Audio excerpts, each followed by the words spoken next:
जब एक लालची आदमी पैसे कमाने के लिए अपने समोसे में छुपा देता है एक ऐसा राज जो किसी ने सोचा भी नहीं था, हर निवाला खाने वाला अजीब हालात में फंस जाता है। और जब उसकी अपनी बेटी उसी समोसे का स्वाद लेती है तो कहानी का असली रहस्य सामने आ जाता है। क्या उसका लालच उसे भी निगल लेगा?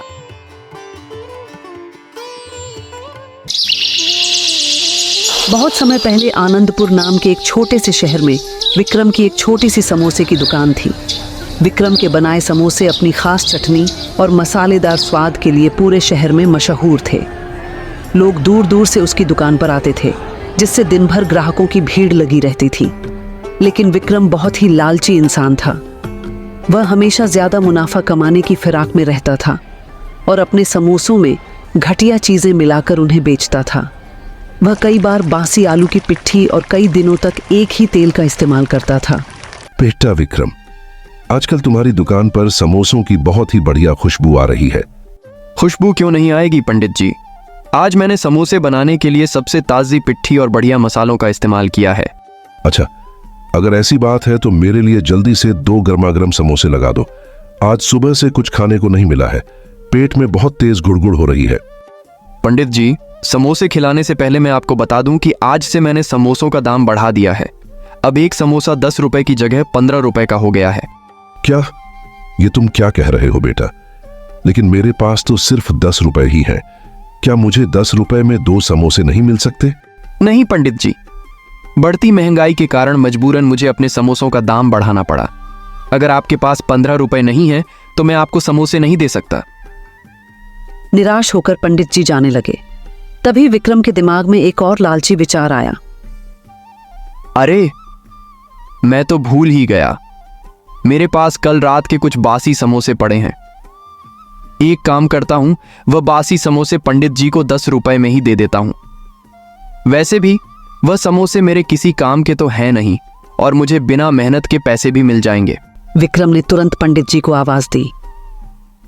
अरे पंडित जी, 1 मिनट रुकिए, 1 मिनट रुकिए, जरा मेरी बात सुनिए। क्या हुआ बेटा? तुमने मुझे यहाँ वापस क्यों बुला लिया? पंडित जी, मुझे बिल्कुल अच्छा नहीं लगता जब मेरा कोई ग्राहक खाली हाथ घर जाने लगता है। मैं आपको 10 रुपए में 2 समोसे देने के लिए तैयार हूँ। आप मुझे 10 रुपए दे दीजिए, मैं आपको समोसे दे देता हूँ। धन्यवाद बेटा, तुम बड़े ही नेक दिल इंसान हो। देखना, एक दिन तुम बहुत बड़ा नाम कमाओगे। और फिर विक्रम ने पंडित जी को बिना बताए उनको रात के बचे हुए बासी समोसे दे दिए। पंडित जी ने समोसे खाए और मुस्कुराते हुए बोले, बेटा, समोसे तो बहुत बढ़िया बने हैं, लेकिन ये इतने ठंडे क्यों हैं? अरे पंडित जी, गर्मा गर्म समोसे तो आप रोज खाते हैं। ये बहुत ही मशहूर चाइनीज समोसे हैं जो हमेशा ठंडे ही रहते हैं। हो अच्छा, तो ये बात है। लेकिन कुछ भी कहो बेटा, समोसे बहुत बढ़िया बने हैं। पंडित जी ने विक्रम को 10 रुपए देकर वहां से विदा ली। पंडित जी के जाने के बाद विक्रम ने राहत की सांस ली। वह अपनी दुकान के अंदर गया और मेज पर बिखरे हुए नोटों को गिनने लगा। उसके चेहरे पर एक गहरी और लालची मुस्कान थी। अरे, अब इस सीधे साधे पंडित को कौन समझाए कि ये कोई चाइनीज समोसे नहीं बल्कि कल रात के बासी समोसे थे। 1000, 2000, 3000, वाह, आज तो मुझे पूरे 2500 का मुनाफा हुआ है।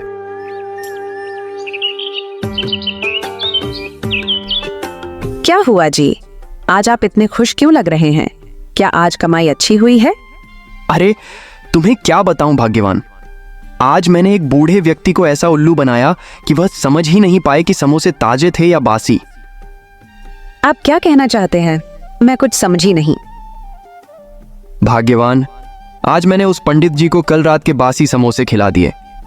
इससे मुझे उन समोसों को फेंकना भी नहीं पड़ा और बदले में पैसे भी मिल गए। क्या बढ़िया दिमाग लगाया है ना? कमला के चेहरे पर उदासी छा गई। उसकी आंखें भर आईं। जी, लेकिन यह तो बहुत गलत है। बासी समोसे खाकर वह बीमार भी हो सकते हैं। आपको ऐसा नहीं करना चाहिए था, यह पाप है। भाग्यवान, मुझे मत सिखाओ कि मुझे क्या करना है और क्या नहीं करना है। अब जल्दी से मेरे लिए 1 गिलास पानी लेकर आओ। पैसे गिन गिन कर मेरा गला सूख गया है। जी, आप बस 1 मिनट रुकिए, मैं अभी आपके लिए पानी लेकर आती हूँ। कमला जैसे ही पानी लेकर आई, उसका पैर फिसल गया। वह धड़ाम से जमीन पर गिर गई और गिलास का सारा पानी विक्रम के हाथ में रखी नोटों की गड्डी पर गिर गया। सारे नोट गीले हो गए। ओह भाग्यवान, तुम्हें दिखता नहीं है? तुमने मेरे सारे नोट पर पानी फेर दिया। जी, इसमें मेरी कोई गलती नहीं है। यह आपके फेंके हुए केले के छिलके की वजह से हुआ है। अगर आप जमीन पर छिलका नहीं फेंकते तो यह सब नहीं होता। अच्छा, तो अब इसमें भी मेरी ही गलती है। तुमको ना मैंने बहुत ज्यादा सिर पर चढ़ा रखा है। रुको, अभी तुम्हें मजा चखाता हूं। विक्रम ने पास रखी मेज से एक मोटा बेलन उठाया और कमला को बेरहमी से मारने लगा। जी, मुझे छोड़ दीजिए, बहुत तेज लग रही है। मुझे माफ कर दीजिए, आइंदा ऐसी गलती दोबारा कभी नहीं होगी। कमला को रोता देख उनकी 5 साल की बेटी रिया कमरे से बाहर आ गई। वह यह सब देखकर सहम गई। पिताजी, माँ को क्या हुआ है? वह इतनी जोर से क्यों रो रही है?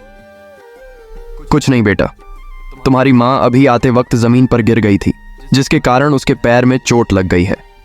बस इसलिए वह रो रही हैं। रिया ने अपनी माँ की ओर देखा।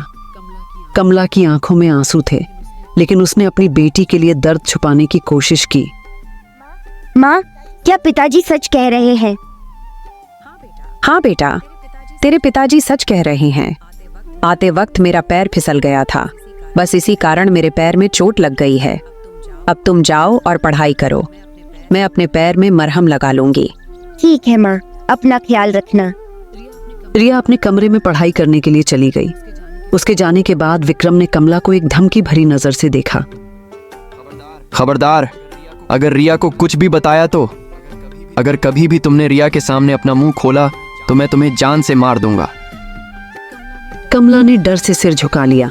वह जानती थी कि उसके पति का गुस्सा कितना भयानक हो सकता है। अगले दिन सुबह आनंदपुर की वही गली फिर से ग्राहकों की चहल पहल से भर गई। विक्रम अपनी दुकान के बाहर खड़ा था और जोर जोर से ग्राहकों को बुला रहा था। आओ भाई, आओ, गर्मा गर्म समोसे खाकर जाओ। विक्रम के स्वादिष्ट समोसे की दुकान खुल चुकी है। एक बार समोसा खाओगे तो उंगलियां चाटते रह जाओगे। वह यह कह ही रहा था कि तभी वहां एक दुबला पतला भिखारी लड़का आया। उसके कपड़े फटे हुए थे और चेहरे पर कई दिनों की थकान साफ दिख रही थी। उसके साथ एक भूरे रंग की बकरी थी जो उसका एकमात्र साथी लग रही थी। यह लड़का चिंटू था और उसके बकरी का नाम चिंकी था। भैया, मेरा नाम चिंटू है। विक्रम ने उस पर तिरछी नजर डाली। अगर तुझे समोसा खाना है तो तुझे मुझे 15 रुपए देने होंगे। लेकिन भैया, अभी तो मेरे पास 1 भी रुपया नहीं है। मैं आपको 15 रुपए कहां से लाकर दूंगा? अबे, जब तेरे पास खाने के लिए पैसे नहीं हैं तो फिर यहाँ खड़े खड़े मेरा मुंह क्या देख रहा है? दफा हो जा यहाँ से, और इस बकरी को भी अपने साथ ले जा। भैया, एक काम कीजिए ना, आप मुझे काम पर रख लीजिए। मैं कुछ भी काम करने के लिए तैयार हूं। विक्रम के चेहरे पर एक शैतानी मुस्कान आई। उसने सोचा, ये तो बुरा आइडिया नहीं है। मैं इस बच्चे को काम पर रख लेता हूं और पगार के तौर पर शाम को इसे कल रात के बचे हुए बासी समोसे खिला दूंगा। मुझे बिना पैसे दिए एक नौकर मिल जाएगा। अच्छा ठीक है चिंटू, मैं तुझे काम पर रखने के लिए तैयार हूं, लेकिन मैं तुझे कोई पगार नहीं दे सकता। मैं तुझे सिर्फ शाम को एक वक्त का खाना खिला सकता हूं। ठीक है मालिक, मुझे मंजूर है। भूखे मरने से तो अच्छा है कि मुझे एक वक्त का खाना ही नसीब हो जाए। चल, अब जल्दी से अपने इस बकरी को कहीं पर बांध दे और इन गंदी प्लेटों को धो दे। जी मालिक, जैसी आपकी मर्जी। चिंटू ने तुरंत अपने प्यारे दोस्त चिंकी को दुकान से थोड़ी दूर एक खंभे से बांध दिया और फिर मन लगाकर विक्रम की दुकान पर रखी हुई गंदी प्लेटों को धोने लगा। सुबह से शाम तक चिंटू ने पूरी ईमानदारी और लगन से काम किया। उसकी मेहनत के कारण विक्रम को दुकान में काफी मदद मिली और उसकी कमाई रोज के मुकाबले ज्यादा होने लगी। शाम हो चुकी थी। विक्रम अपनी दुकान के अंदर बैठा हुआ आज की कमाई गिन रहा था। चिंटू की मदद से उसकी कमाई काफी बढ़ गई थी। उसके चेहरे पर एक गहरी संतुष्टि और लालच की मुस्कान थी। अरे वाह, आज तो बहुत ही अच्छी कमाई हुई है। अच्छा ही हुआ मैंने इस लड़के को काम पर रख लिया। कम से कम अब मुझे प्लेटें तो नहीं धोनी पड़ती। तभी चिंटू अंदर आता है। वह पूरे दिन काम करने की वजह से थका हुआ लग रहा था। मालिक, मैंने आज का सारा काम खत्म कर दिया है। अब तो शाम भी हो चुकी है मालिक। मुझे बहुत तेज भूख लगी है। मुझे खाना चाहिए। अरे हाँ हाँ, दे रहा हूं। अब ज्यादा नाटक मत कर। विक्रम एक पुरानी टोकरी में से कल रात के बचे हुए बासी समोसे निकालकर चिंटू को देने लगता है। चिंटू जैसे ही समोसों को देखता है, उसके चेहरे की खुशी गायब हो जाती है। मालिक, आप मुझे यह बासी समोसे क्यों दे रहे हैं? मैं यह नहीं खाऊंगा। मुझे आज के बने ताजे समोसे चाहिए। क्या कहा तूने? तूने सिर्फ आज थोड़ा सा ही काम किया है और इसके बदले में मैं तुझे बासी समोसे ही खाने को दे सकता हूं। अगर तुझे खाना है तो खा, और नहीं तो यहां से दफा हो जा। लेकिन मालिक, यह तो गलत है। आप मेरे साथ ऐसा नहीं कर सकते। मैंने पूरे दिन आपके यहां पूरी लगन से काम किया है और बदले में आप मुझे यह बासी समोसे खिला रहे हैं। तेरी इतनी हिम्मत कि तू मुझसे जबान लड़ाए? रुक, तुझे अभी बताता हूं। उसे धक्के मारकर दुकान से बाहर निकाल दिया। भाग जा यहां से। अब अगर तू दोबारा यहां दिखाई दिया तो तेरी वो बकरी भी नहीं बचा पाएगी तुझे। उसे अपने भूखे होने से ज्यादा विक्रम के धोखे का दुख था। वह दर्द से कराहते हुए उठता है और अपनी बकरी चिंकी के पास जाता है। हे भगवान, तुमने मुझसे मेरे माता पिता को क्यों छीन लिया? आज अगर वो दोनों मेरे पास होते तो मुझे यह दिन देखना नहीं पड़ता। मैं अपने माता पिता के बिना तो जी सकता था, लेकिन अब मेरे पास कौन है? चिंटू अपने प्यारे दोस्त चिंकी को गले लगा लेता है और सड़क के किनारे बैठकर फूट फूट कर रोने लगता है। वह यह नहीं जानता था कि आने वाले समय में उसके साथ और भी बुरा होने वाला था। तभी एक तेज रफ्तार कार अचानक मोड़ से आया। ट्रक को देखकर चिंटू सहम गया, चिंकी, चिंकी, यहां से भागो! लेकिन इससे पहले कि वह अपनी चिंकी को बचा पाता, कार ने चिंकी को जोरदार टक्कर मार दी। चिंटू की आंखें खुली की खुली रह गईं। चिंकी, चिंकी, तुम्हें क्या हो गया चिंकी? नहीं, मैं तुम्हारे बिना नहीं रह सकता। वह दौड़कर अपने दोस्त के पास गया। चिंकी जमीन पर बेजान पड़ी थी। उसकी सांसें थम चुकी थीं। हे भगवान, अब तूने मेरे चिंकी को भी मुझसे छीन लिया। मेरे पास कुछ भी नहीं बचा। अब मैं इसके बिना नहीं रहूंगा।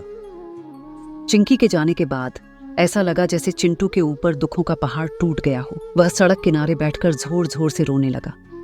तभी एक लंबी दाढ़ी वाले बूढ़े व्यक्ति जो अपनी झोली लिए जा रहे थे, उसके पास आए। यह गुरुजी थे। बेटा, क्या हुआ तुम्हें? तुम रो क्यों रहे हो? इतनी रात को यहाँ क्या कर रहे हो? और तुम्हारे माता पिता कहाँ हैं? गुरुजी, मेरे माता पिता 6 साल पहले ही इस दुनिया को छोड़कर चले गए थे और अभी कुछ देर पहले एक कार ने मेरे चिंकी को टक्कर मार दी। वह भी मुझे छोड़कर चली गई। अरे, यह तो तुम्हारे साथ बहुत बुरा हुआ है। लेकिन बेटा, तुम रहते कहाँ हो और क्या तुमने कुछ खाया है या नहीं? नहीं गुरुजी, मैं 3 दिनों से भूखा हूं। आज मैंने एक व्यक्ति की दुकान पर दिन भर काम किया, लेकिन फिर भी उसने मुझे बदले में कुछ भी खाने को नहीं दिया। उसने मुझे बासी समोसे दिए और जब मैंने ताजा समोसा मांगा तो उसने मुझे मारा और दुकान से बाहर निकाल दिया। तुम चिंता मत करो बेटा, मेरी झोली में खाना रखा है।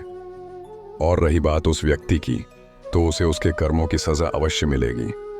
इतना कहकर गुरुजी ने अपनी झोली में से खाना निकाला और चिंटू को खिलाने लगे। चिंटू ने भरपेट खाना खाया। बेटा, अगर तुम चाहो तो मेरे साथ मेरी झोपड़ी में चलो।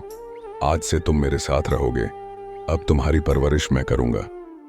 गुरुजी की बात सुनकर चिंटू की आंखों में एक नई उम्मीद जगमगा उठी। अगले दिन सुबह विक्रम अपनी दुकान खोलने के लिए आया। उसकी नजर सड़क किनारे पड़ी, जहां चिंटू की बकरी चिंकी बेजान पड़ी थी। रात में हुई दुर्घटना का पूरा मंजर वहां दिखाई दे रहा था। अरे, यह तो उसी लड़के की बकरी है जो कल मेरे यहाँ काम करने आया था। लगता है इस बकरी की मौत सड़क दुर्घटना में हुई है। विक्रम ने उस मरी हुई बकरी को घूर कर देखा। उसकी आंखों में दुख या दया का कोई भाव नहीं था, सिर्फ लालच और एक शैतानी विचार चमक रहा था। उसके दिमाग में एक भयानक आइडिया आया। हाँ, मुझे क्या शानदार आइडिया आया है। इस मरी हुई बकरी का मांस मेरे नॉन-वेज समोसों में काम आ सकता है और किसी को कुछ पता भी नहीं चलेगा कि मेरे नॉन-वेज समोसों में मरी हुई बकरी का मांस मिला हुआ है। ये तो सोने पर सुहागा है। मुझे ताज़ा मांस खरीदने का खर्चा भी नहीं करना पड़ेगा। विक्रम ने चारों तरफ देखा। सड़क पर अभी ज्यादा लोग नहीं थे। उसने जल्दी से उस बकरी के शरीर को उठाया और दुकान के अंदर ले गया। अब देखूंगा कि मैं कितना मुनाफा कमाता हूँ। ये एक ऐसा राज होगा जो सिर्फ मैं जानता हूँ।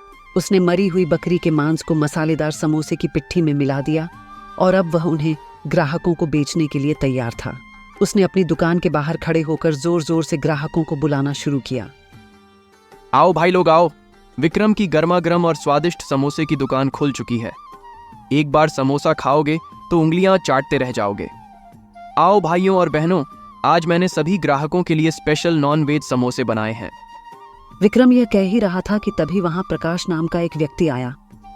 वह अक्सर विक्रम की दुकान पर आता था। अरे विक्रम भाई, जल्दी से मेरे लिए एक स्पेशल नॉनवेज समोसा लगा दो। आज सुबह से ही मेरा कुछ अच्छा खाने का मन कर रहा था, तो मैंने सोचा आपके दुकान के समोसे खाकर आता हूँ। अरे भाई, बहुत अच्छा हुआ कि आप आज मेरे यहाँ समोसे खाने आ गए। आज मैंने सभी ग्राहकों के लिए खास नॉनवेज समोसे बनाए हैं। आज का स्वाद तो आप कभी नहीं भूलेंगे।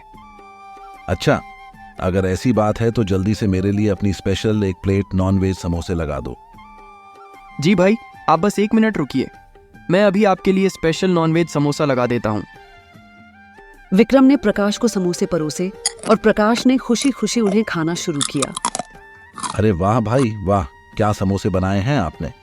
इस दुनिया में आपसे अच्छे समोसे तो कोई बना ही नहीं सकता। सच कहूं तो आज तक मैंने ऐसे समोसे नहीं खाए। धन्यवाद विक्रम भाई।